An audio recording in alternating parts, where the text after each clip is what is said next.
Good evening, folks, and a very warm welcome to you wherever you may be. Thank you for joining us here on DinamoTV, the official podcast of the St Albans Dinamo Football Club. My name's Tonchi Prusats, and I'm going to be with you for the next hour or so.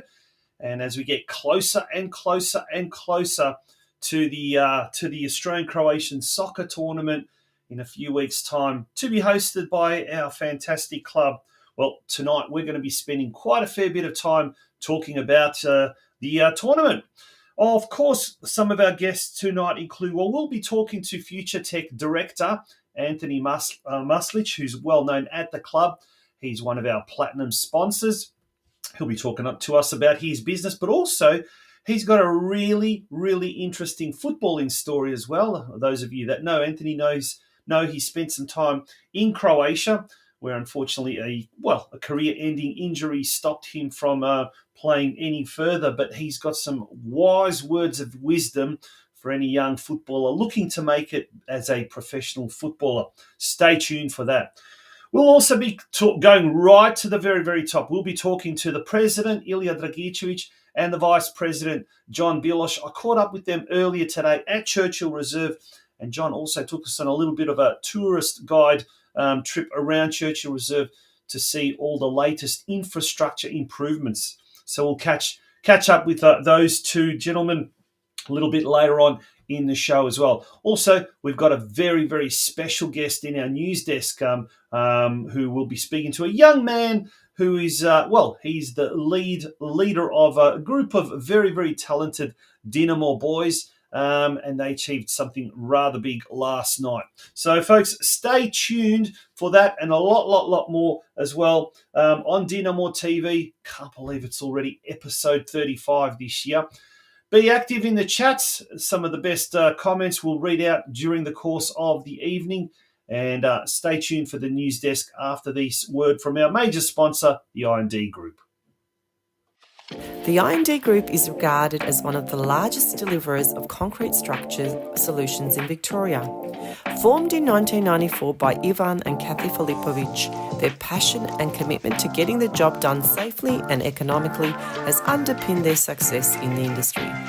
I&D partners with large-scale building and construction companies in both the private and public sectors on projects large and small. With our corporate headquarters based in South Melbourne and storage yard based in the southeast suburbs, we have at our disposal thousands of square metres of quality materials, along with state-of-the-art lifting and crane equipment, enabling us to deliver the largest projects. We are committed to delivering high-quality projects by partnering with our clients and collaborating with project suppliers to ensure each job is delivered to exceed expectations.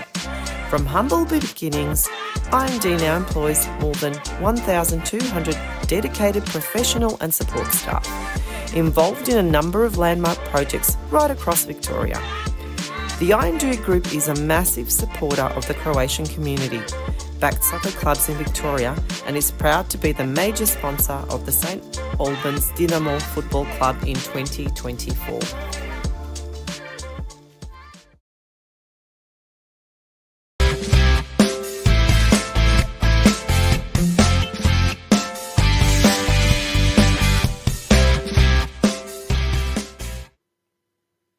Yes, welcome back to DinamoTV, and it is time for the news desk. And the only bit of football happening now, apart from the juniors who finished their senior season last week, is the boys JB NPL teams. They've got 2 rounds to go, and on the weekend they played their third last round, round 20. So we'll have a look at the scores in round 20.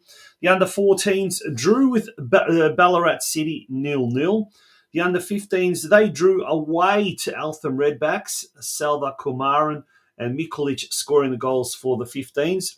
The under-16s, unfortunately, went down to Ballarat City 3-4. Luka Mišković scoring 2 goals and Eric Magro 1. But the under-18s, they defeated Brimbank 3-0. Nicholas Masiti scoring a goal, Jackson Knežević and Lenson Chen. Now, there are the fixtures for this weekend, but before we go further than that, let's have a look at the under-18s, because they had a game last night. Yes, an 8-2 win over Altona Magic. Nicholas Masidi scoring 3 goals, Yanni Apostolikas, 2 goals. Joshua Angelis, 2. Andrei Mihocic, 1. That game was played on the main pitch there at Churchill Reserve last night. And as a result of last night's victory, the under-18 boys were crowned the league champions of Division 3. Congratulations to the under-18 boys JBNPL team. And we've got a very, very special guest on the line joining us here on DinamoTV. On the line on DinamoTV, we've got the captain of the victorious, the triumphant Junior Boys NPL Under-18s team, Jonathan Galvin. Jonathan, congratulations, first of all, and welcome to DinamoTV. How are you? I'm good, thanks. How are you? Yeah, very, very good, mate. Very good. Definitely not as good as you and the boys there after last night's result. What was the mood like after the thumping 8-2 win over Altona Magic last night? Oh, well, we were so happy. We were celebrating, listening to music in the change rooms. It was, such a good experience. So good to be there. We were just so happy. The party had really started, yeah. Now, first of all, what was it like playing under lights and on the main pitch? That must have been a thrill in itself. It was, especially, it was wet. It just rained. It was perfect conditions. Couldn't ask for anything better. And yeah, well, we used it to our advantage with the 8-2 win.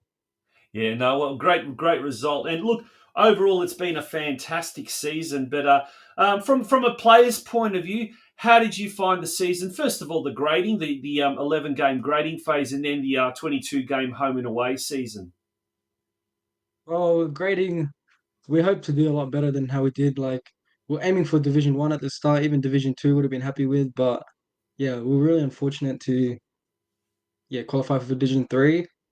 But yeah, we're still fine. We set our goal to winning Division 3, and yeah, it was just good to see that we reached our goal and that we won it with a few games to spare. Yeah, it's a tough kind of an age group because I guess you see a lot of boys move up to the under-23s, or then there's VCE commitments and things like that. So it really makes it hard, which makes the commitment even more amazing. So how did you guys find, what were some of the other obstacles that you guys came across? Were the injuries, were the unavailabilities?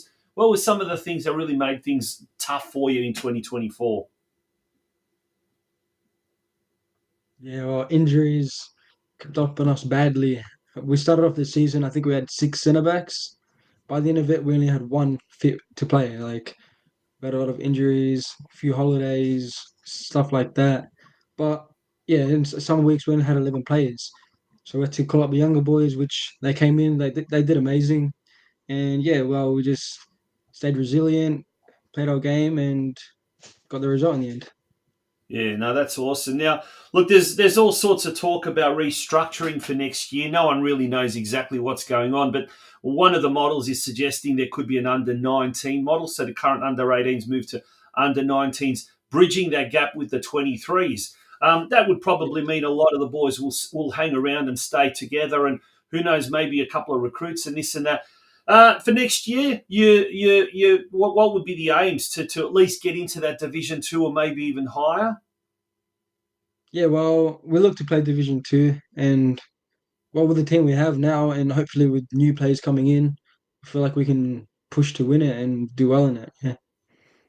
And what about yourself, mate? What position do you play, and how were you, like, if you look back at the season that was for you personally, how would you assess it?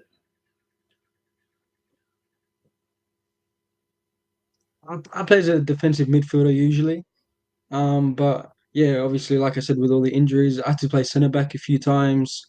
I played everywhere in the midfield.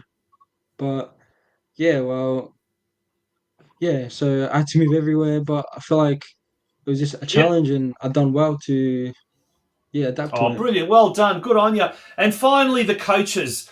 Mickey Pete, head coach, Chris Dibb, a senior player who was the assistant coach. How did you find the coaching staff, and how important were they to the success of your team this year? They were brilliant. They were always trying to push us, help us improve, always out training, pushing us as hard as we can.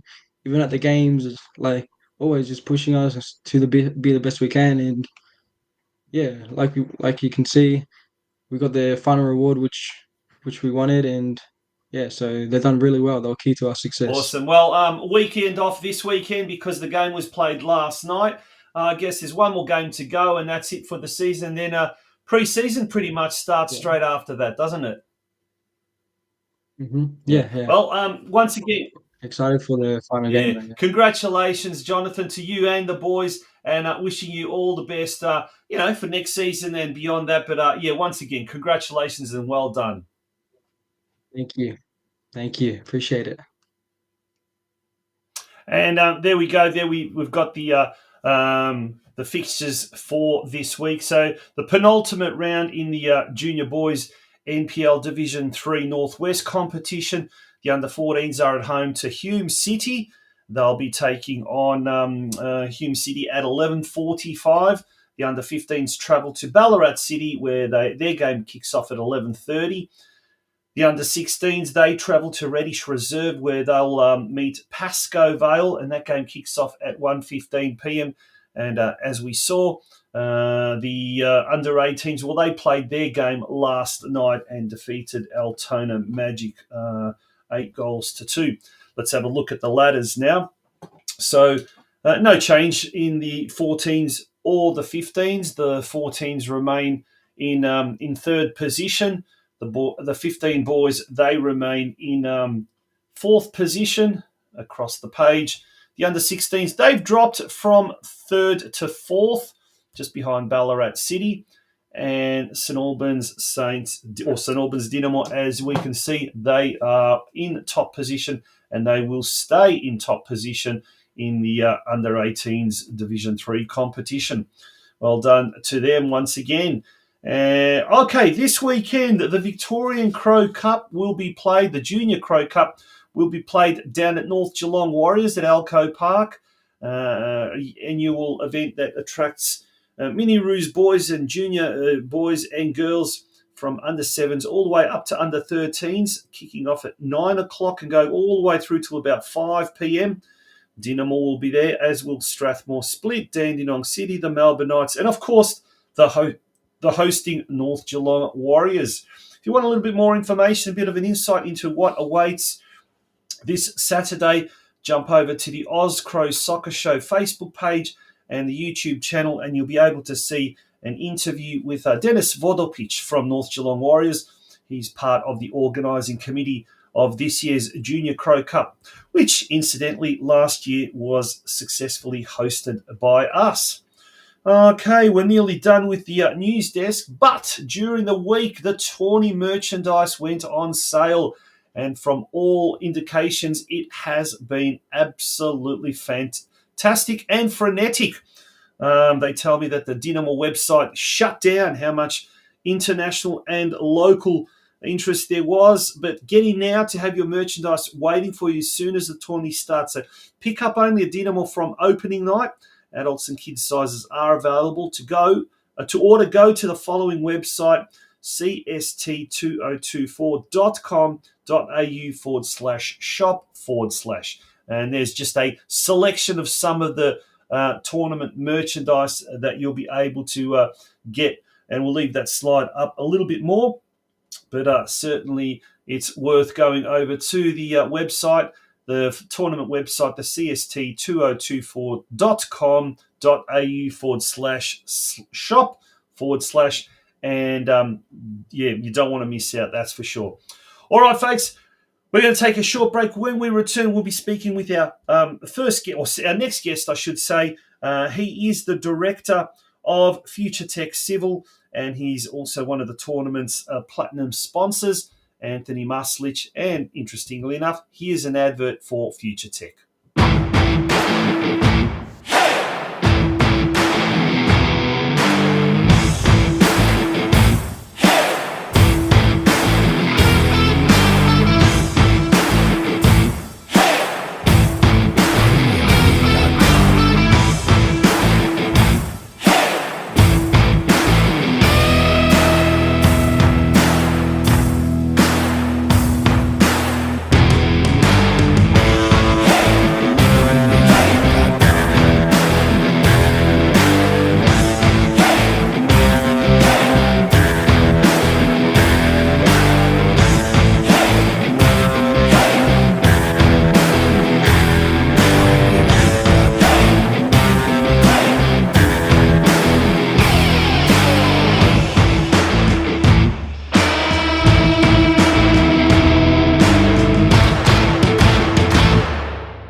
Welcome back to DinamoTV. It's my we're on the road again. This time we're once again getting to know our platinum sponsors for the upcoming Australian Croatian Soccer Tournament.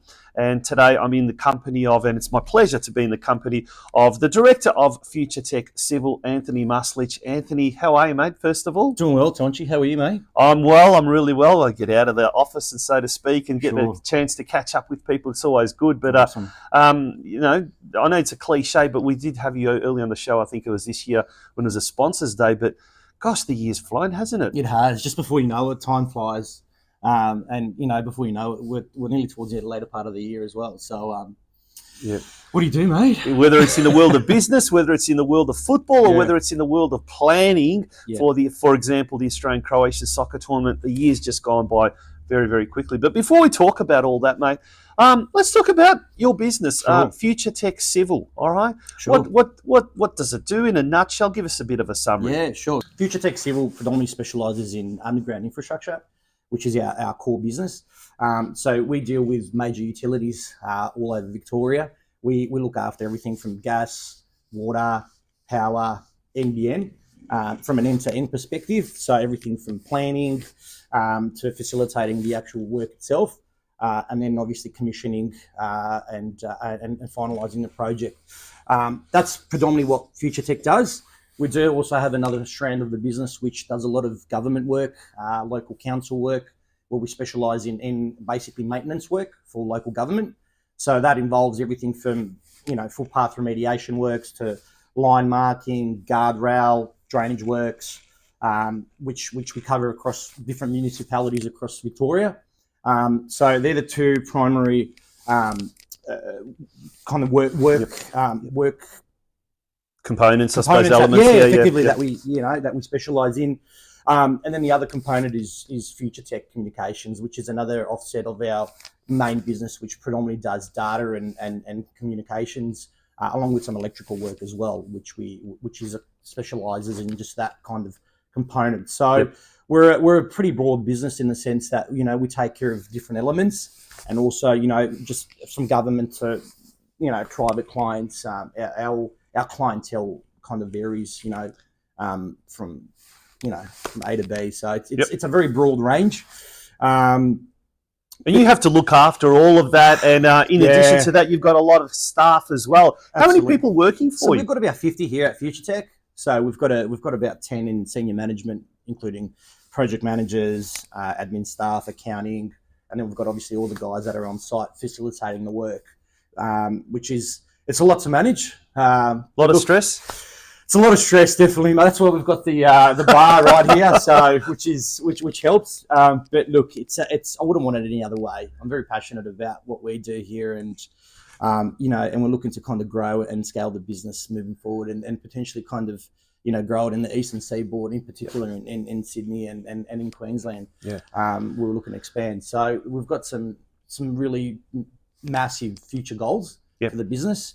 And that's going to provide obviously extra headaches, as you mentioned, Taunch. So, what I want to know is, how come you've got no grey hairs? That's the secret. I think my hair would have fallen out a long time ago, but they're on the way. They're on the way. I've started to get some grey hairs on the beard, mate. So they're definitely on the way. But you know, we're definitely looking forward to it. And, now that's the future. You've got an interesting past as well, and how you started the business 14, 15 years ago. In a nutshell, we were talking off air, and you were saying how you kind of just fell into it. Sure. But tell us a little bit about how Future Tech first came about. Yeah. So, great story. As you know, obviously, I played soccer, you know, back in the day. I started my career at Melbourne Knights, and then I transitioned into Dinamo. Then I had an opportunity to go overseas, and I spent a couple of years overseas, which was great. But unfortunately, I had a bit of a significant injury, which kind of sidetracked my future career and kind of, you know, going along with the soccer career. So what happened was, when I came back to Melbourne, I was in a bit of a limbo, obviously. So did you have that injury overseas? I did, yeah. So you were in Croatia playing at Šibenik at one stage, and you were also training or playing with Hajduk, was it? So I went to trial with Hajduk Split. Yeah. And then Hajduk Split were quite impressed, but like most players, you know, they kind of offload you to one of their sister clubs. Yeah. Just to kind of get acclimatized to the environment and whatnot. So that's where I kind of spent time going to Šibenik. But as you know, it's very hard on a player kind of transitioning from Australia to overseas, even though I kind of can speak the language and obviously my Croatian background. Yeah. What was the hardest thing? Was it the culture shock? Was it the mentality? I mean, obviously they're a little bit different to the way we are. Yeah. What was it? Or was it just the ruthless nature of football over in Europe? It's just the ruthless nature of football. It's just very cutthroat. I think you grow up very quickly in that environment. I was only 18, 19 at the time. So, transitioning from, living here in Melbourne with my folks and, having a kind of, that kind of easy lifestyle where you're training, coming home to all of a sudden now you have to really rely on yourself and be self-sufficient in everything you do. So you really mature quickly as an individual. How old were you? I was about 18, 19. Wow. 19, when I went over there. So, spent a few years there, which was an amazing time. I loved every second of it. So, but unfortunately, with any sport, there's injuries that play a part. I had a really bad injury, which kind of sidetracked my future goals. Yeah.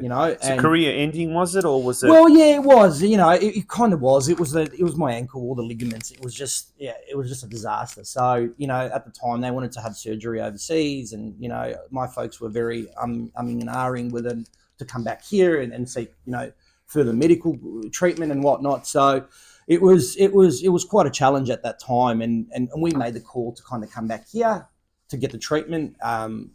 As most people know, it's probably something that most people probably would do, is come back home and where they've got their family, they've got the support structures around them where they can feel comfortable in getting the necessary treatment, right? So we came back here.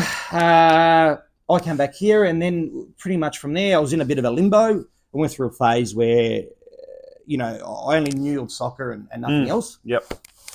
I've played my whole life. That was my whole existence. To be fair, so I didn't think of ever doing anything else. Other than playing soccer. Yeah. So I went through a period of really kind of being down for quite a while, playing soccer overseas, having an injury, and now you're coming back to Melbourne and you're like, what do I do now? Where do I transition? So I made the call, which only made sense for me, is to get into the fitness industry. Being passionate about playing sport. I went, look, I love fitness. I love training. I love people. I love, how can I kind of integrate in that industry? And then we kind of set up a PT business, in the early days, and that went for a good couple of years, PTing. But as you know as well, it's a very up and down yo-yo fickle industry. It is, yeah. It is, it's always it's a sort of a luxury service, and it's the first thing that most people can. And back then, that was what? So early 2000s? Yeah, that was probably 2007 onwards. Yeah. So the PT industry was still kind of in its almost like its infancy. It was very hard back then to kind of expect people to say pay $50-$60 a session. It was unheard of almost. So even trying to break into that and make it work, I mean, I know from personal experience around about that era, it was quite a difficult industry. Absolutely. And there's so many challenges, trying to stay on top of new clients and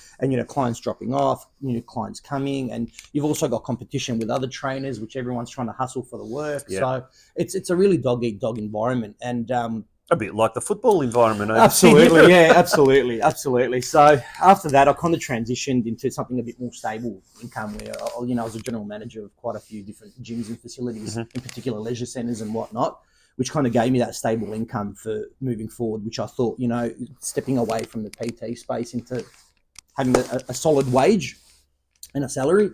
But obviously, I've always kind of been passionate. I always wanted to work for myself. That's something I've always been passionate about as an individual. I never could see myself really working for anyone else. And then, I kind of fell into a space where I was looking at what else can I do other than fitness, and we had an opportunity. We had a family friend at the time. He was working for Telstra, as I mentioned to you before. He was making really, really good money back in those days, and he was a one-man band. He had a van, and he'd go out and do, Telstra installs, HFC and whatnot. So at that time, I pretty much approached him and said, look, mate, do you mind if I come work with you, give you a hand? And obviously being a really small one-man show, he he didn't have the financial backing to be able to hire someone else. So I said to him, look, I'm really happy to kind of just tag along with you, work for free and whatnot. So I did that for a good 6 months, Taunch.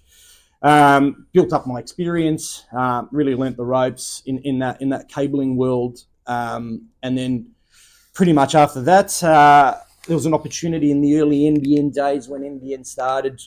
I pretty much started with a van. Ended up buying a really, really old VW transporter, which was only probably worth a couple grand at the time. So, and I just kind of obviously fitted it out with all the tools and bits and pieces that I needed for the work. So, yeah, basically started there, and then it kind of just went from, strength to strength where we are now. It started to turn into a bit more civil, as you're doing cabling, and you've got to repair a cable, or you have to physically, dig down and repair. Yep. Things started to turn a bit more civil. And then obviously you started to scale up from there, where you buy a machine, you add more staff, as obviously the work comes in, you're scaling up. Yeah. So that was fairly early on. And then obviously here we are now, 14, 15 years later, we're very successful at what we do. And we kind of just want to grow, strength to strength, mate. So absolutely. Well, thanks, Anthony, for letting us know about your business and a little bit about how it started. It's quite a fascinating journey and quite a fascinating story. But let's talk about your obviously involvement with Dinamo. Sure. You've been a sponsor and, as you said, a past player as well. Tell us a bit about your connection with Dinamo and what it means to you and your family. Absolutely. Look, Dinamo's always been a very passionate club. I've always had a lot of passion for Dinamo, even when I was playing there. And it's given us the opportunity now to kind of give back, and, we've always been, massive supporters of Dinamo and the Croatian community, and we want to do so moving forward.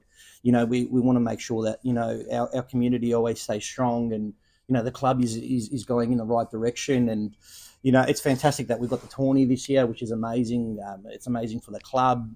And hopefully that's going to be an amazing opportunity for everyone to get involved and really kind of just make it a great time for everyone. So, what about your own experiences with the tournament in the past? Did you play at any of them? Yeah, I did. I played in the Adelaide one, which was quite a long time ago.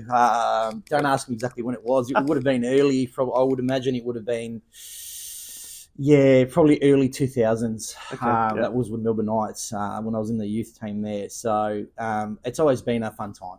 It's been a fun time. It's plenty of drinking, as you know, Taunch, which is always a massive... I wouldn't know. I'm a teetotaler. So, I do remember, yes. They've always been fun, It's good to, for everyone to get together and, and obviously all the different clubs from around Australia to come down and support, whoever's hosting it. So I've always had a great time, on the weekends, mate. And, this one's going to be no different, if not the best.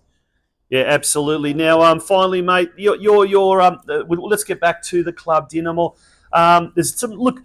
It's been a tough year for the seniors, but they managed to get through and avoid relegation. But all other elements of the club are doing really, really well. And next year promises to be an exciting time, particularly in the area of the juniors as well. But just the infrastructure works, the ground, the things that are going to be happening, and obviously, I guess the tournament is going to provide a bit of a financial boost in order to be able to do some of those things. Where do you see the club, or where would you like to see the club go over the next, say, 18 to 24 months and further? Yeah, great question. Look, I think the club has great people at it.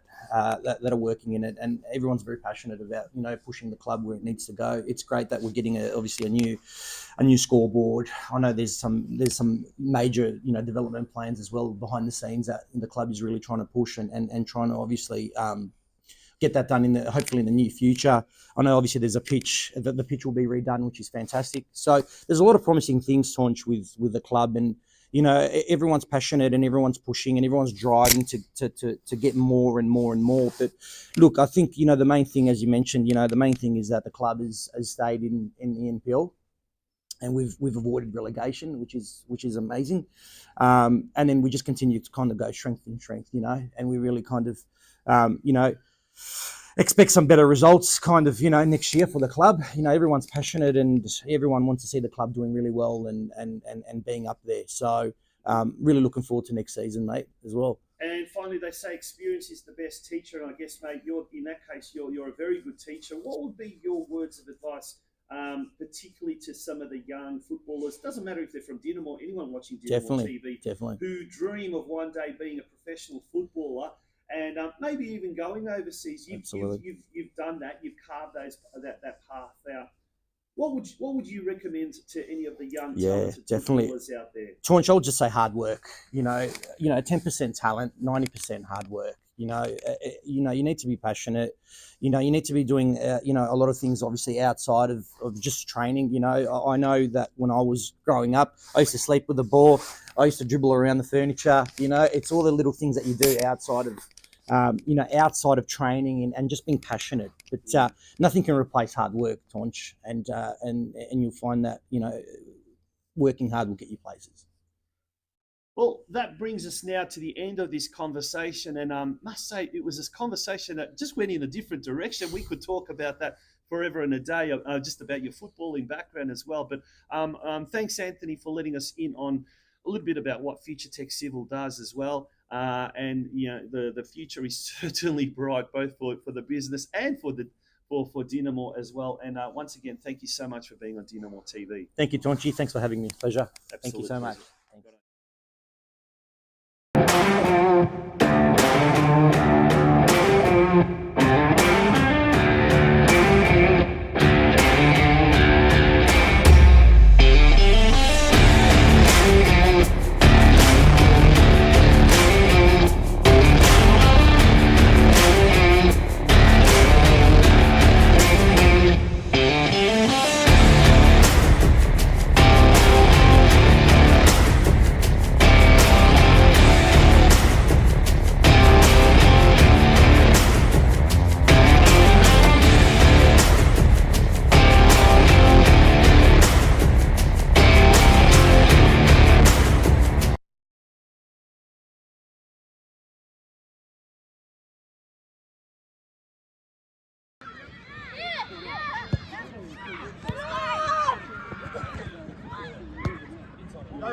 pleasure.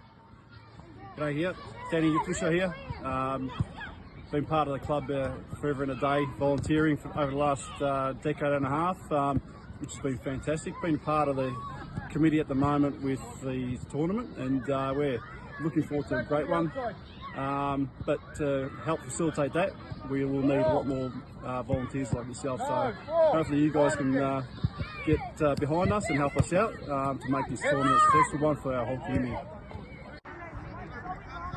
Hi, I'm Steve. I've been here since I was 12 years old at the club. I love supporting the club, I love helping out, volunteering, and yeah.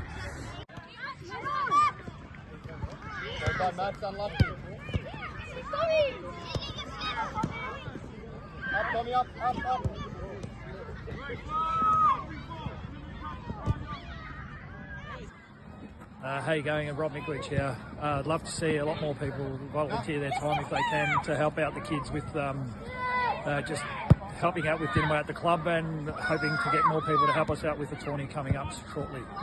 Volunteering for the club is fantastic for the children, and our community all stays together, and we all do our part to keep it all together.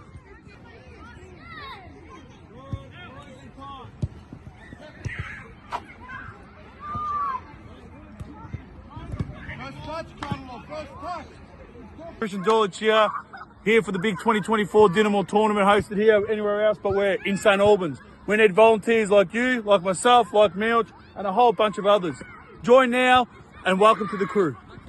Volunteering is lots of fun. It makes you feel as if you're a part of a community, and bringing your friends along makes it one to remember. Yeah, so come sign up and be a part of such a great weekend.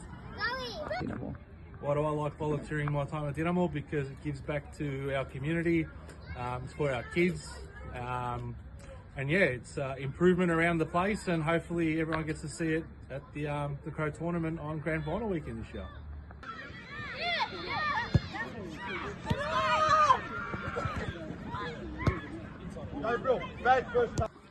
G'day guys, Darren Churchill here. Volunteering is a big part of our club. We've got the Croatian Tournament coming up soon, and we'd love to see you as a volunteer. Thank you. Hi, I'm Natalie Matrevsky. Hi, I'm Anna Miach. And I'm Lucy Habolik, and we are your volunteers. We'd love for you to come and sign up For this year's soccer tournament. Proudly hosted by Dinamo Soccer Club. So sign up and come and join the Blue Crew. The calm before the storm. It's all quiet now, it's all empty, but in a few weeks' time, this place is going to be buzzing with the Australian Croatian Soccer Tournament. And what better place to find out all the latest that's happening ahead of the Croatian Soccer Tournament than at the Vukovar Bar with the President ILIJA DRAGICEVIC and Vice President John BILOS. Gentlemen, how are we? Hi Touch, hi viewers. Taking a well-deserved drinks break from the calamity that is the pre-tournament period. But Ilya, first of all to you, mate, what's the latest? What's the updated news that's got to do with the tournament? Well, we're well and truly underway, Taunch. Tourney's already started for us, so we're in the last. There's no more talking. It's all action now. It's all decisions go. We've got the scoreboard underway. We've poured that, erected the structure, and we await for the LED screens to be put in probably in the next week. And then we started our car park, which is a 1,000 square metre concrete slab, which is well and truly underway with all the generosity and of great members, great companies associated with our club, I&D, Steelcon, V&G, Evolution, Future Tech. There's so many great. Image Works has helped out with the scoreboard enormously. Penley Construction, who's now in charge of the car park, and that's going to, in record time, be ready for the tournament, which will then house our big Plowa Kucha tent in that location. And even better, it'll be there forever and ever at the club, left as a memory of our tournament and our achievement to host such a big event. John, you're going to take us on a little bit of a tour straight after this around the grounds, and we're going to see all of that work up close up. But mate, you've just come back from a holiday. I think you're going to need a holiday after this. But what's from logistics point of view and volunteers and everything else behind the scenes? How's that all going? Yeah, so we have 250 volunteers at the moment. So I think we're actually full capacity. So we wanted 250 volunteers, and we've reached that. And now we're looking at just people to be on standby with regards to that. There's a new app for our volunteers, so that'll be coming out shortly. Where the communication will be. So with regards to volunteers, thank you to everyone who's volunteered. Really appreciate it, and let's bring on Tawny. I'm sure we can do with a few more volunteers as well as sponsors. Speaking of sponsors, how's that all going as well? Sponsors looking good. I mean, we always want more sponsors, but we've got, I think, 4 platinum sponsors at the moment, which we really appreciate. And yeah, end of the day, it's all for our club and for our community, which is our goal. Yeah, well, we've seen the interview with Anthony Muslich earlier today, earlier in the show, I should say. But just off the top of your head, can you remember the other sponsors? Yeah, so we've got Penley Constructions, who just jumped on board as well. We've got Boozum, who's jumped on board. Evolution Electrical. Evolution Electrical, obviously a major sponsor, not only for our tourney but for our club during the season, which is fantastic. Yeah, we talk about people, sponsors, volunteers, Ilya, and obviously now the teams as well. There's a heap of players getting ready for it. There's going to, as we said, the calm before the storm. This place is going to be buzzing in a few weeks' time. We're very, very excited for what's coming up in 2 weeks' time. It's been an amazing ride the last 12 months, getting the tournament and then planning for the tournament. And it hasn't all been smooth sailing. We've had some hurdles to overcome, and we've overcome them because we've got great people, leading the way. And big shout out to our tourney committee led by Marko Butarac. Amazing job, amazing group of people, and really took the pressure off us as a committee of the club. And they've really taken that on board and driven this whole process, dealing with Victoria Police, dealing with council, dealing with traffic management, dealing with all the hurdles that come with a major event and a big event as this size. And then you guys might have looked and seen our launch of the merch. Fantastic. Yeah, let's talk about the merch. Yeah, job on the merch. And that's been launched Sunday night, I think, or Monday night, and we had an awesome response.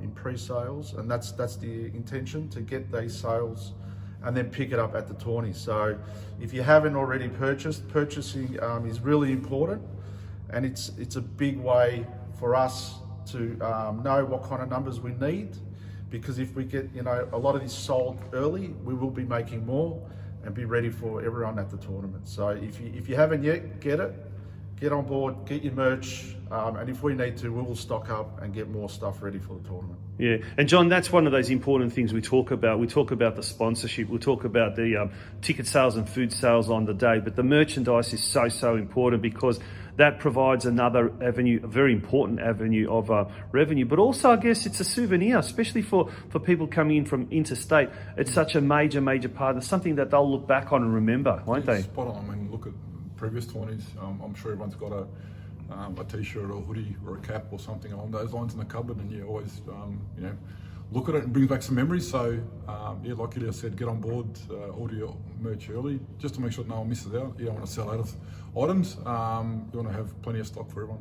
Yeah. Now, we talked about the legacy that obviously this tournament's going to leave with the infrastructure and some of the stuff, the car parking, the scoreboard, obviously the ground improvements and things like that. But Ilya, the tournament itself, how important is the success of it to the club? Not necessarily in the financial side of things, but more so just the community side of things, and introducing a whole new generation of people to Dinamo, the club, whether it's interstate, whether it's intrastate. Well, I think that's really important, Torture, because people all over Australia are going to come to our club, and this is an opportunity for us to showcase our club and show the capacity that our club has. We really set out many years ago, probably 5, 6, 7 years ago, when this committee grew, to really contribute to the Croatian community in Melbourne. And I think we've done that over the last 7, 8 years really well. But now it's become more than that. It's about contributing and representing the Croatian community of Australia. And this is our chance to do that and show that we are a club with really good support, really good people at our club, and our passion to grow this club within all the juniors that are here now. The tournament's going to go a long way in planting the seeds into these little kids and keeping our culture going over the next 20 years, 30 years. Yeah. Exciting times ahead, gents. Thank you so much for your time here on DinamoTV. And I guess any last words that you'd like to either give to viewers of DinamoTV or anyone that's going to be coming to the Croatian tournament? Just maybe quickly, John? like Ilya said, our tourney committee, we can't thank them enough. Having to run a club and the tourney is difficult. So like Ilya said, can't thank them enough. So thank you to the committee. And can't wait to see the tourney here at Dinamo. Ilya, the president, last word. I'm saying hi to everyone all over Australia. The Croatian tournament's a special event for all of us, whether you're young, middle-aged or old. It's a time for celebration and to really remember where we come from and what we are. So see you at Dinamo in a couple of weeks. Well, the bar's stocked up with the alcoholic stuff for the adults and the juices for the kids and the people like myself who don't drink. But either way, there's going to be something for everyone. So, gents, thank you so much. And we look forward to seeing you guys and everyone else at the upcoming Australian Croatian Soccer Tournament. Cheers. See you guys.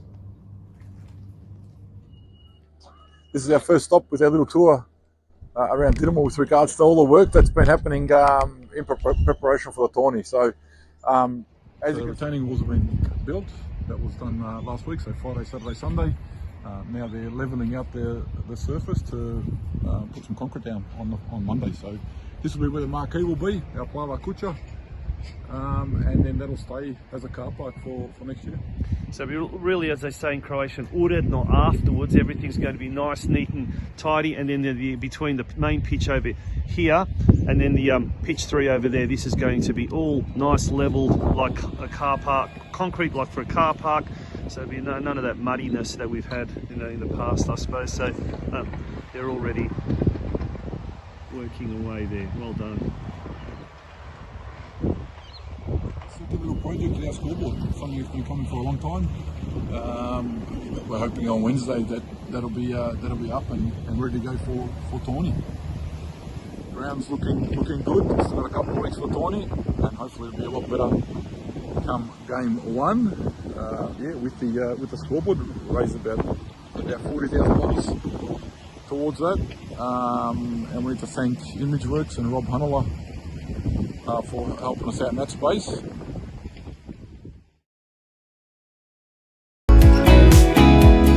Westar Prestige is a family-owned second-generation business which is celebrating 50 years of operations this year. They're a specialist prestige collision repair facility situated in the western suburbs of Melbourne, Victoria. However, they service all regions in the state, with many of their clients travelling from far and wide to use their services. They're also able to provide a digital platform for quoting clients' vehicles who are unable to personally attend their premises. They're an authorised manufacturer-approved repair facilities for Mercedes-Benz, Tesla, Peugeot and Suzuki, and are proud of their ongoing affiliation with these brands. They also work closely with a number of Australia's largest insurance brands who entrust them to be part of their preferred repairer network. Their support staff are always happy to assist clients from the initial process of lodging claims through to the final stages of collection of the vehicle on completion of repairs and post-repair. So remember, for all your prestige collision repair needs, consider Westar Prestige, an award-winning, long-standing Australian-owned business.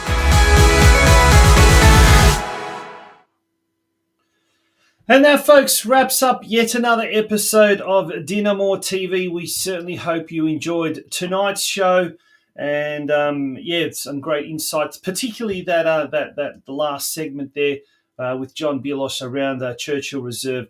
Really gets you excited with some of those infrastructure improvements around the ground. It's going to be an absolute fantastic weekend of football, of social opportunities, of Croatian culture as well, and that's in a little over 2 weeks, 3 weeks time. Yep, it should be 2 weeks time, in fact. And so next week's show will be our last show before the tournament. And then it'll be the tournament. So a lot of exciting times ahead at Churchill Reserve. Folks, until next Thursday night, it's been an absolute pleasure and good night. Bye-bye.